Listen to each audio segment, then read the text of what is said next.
You know, Christmas is a story of God's wonderful grace. Why do I say so?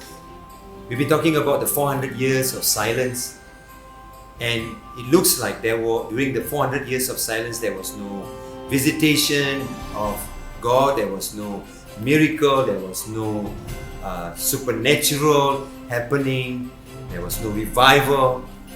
But the time when God finally came through, He came to a man, a priest by the name of Zechariah. Zechariah means God remembers.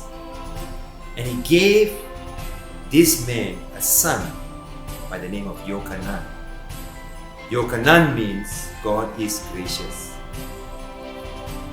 In the family of Zechariah, there's nobody had the name John. So it was very difficult for Zechariah to accept that his son will be called John.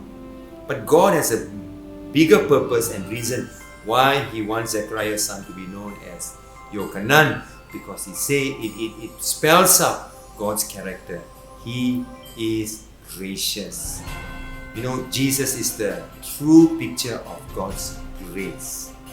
He is the true picture of God's grace.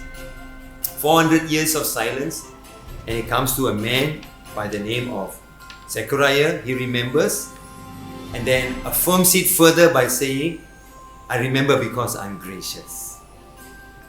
Well, in fact, Mary, when she writes her song in the Gospel of Luke chapter 1 verse 54, Mary says this.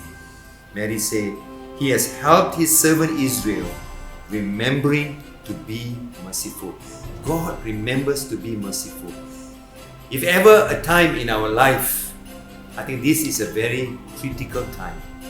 It is a time where we are faced with insurmountable amount of challenges that really that has stretched our faith, that has stretched our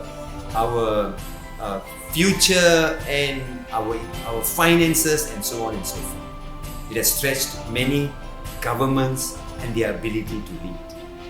But yet, nevertheless, this is God's assurance as we come to the end of the year and as we celebrate Christmas. May we be reminded, God remembers. He has not forgotten. He remembers, and He backs it up by telling us that He is giving us, just like to Zechariah, his son called John. God is gracious. He's telling us that Jesus is the picture of grace, and the grace will carry us through. In spite of all that is happening in front of us and all that we may not know what is going to be like in the future, but we can know this: God remembers, and He's full of His grace. May you be rested in this truth, and may you know that this is what the cross is all about. It's about God remembering our failures, our sin, and the cross is God visiting us, not to punish us for our failures and our sin, but to remember us with His grace. So let's leave this year and let's end this year with this amazing promise that God remembers, and He remembers to be gracious to us. Lord's peace be with you, and blessings.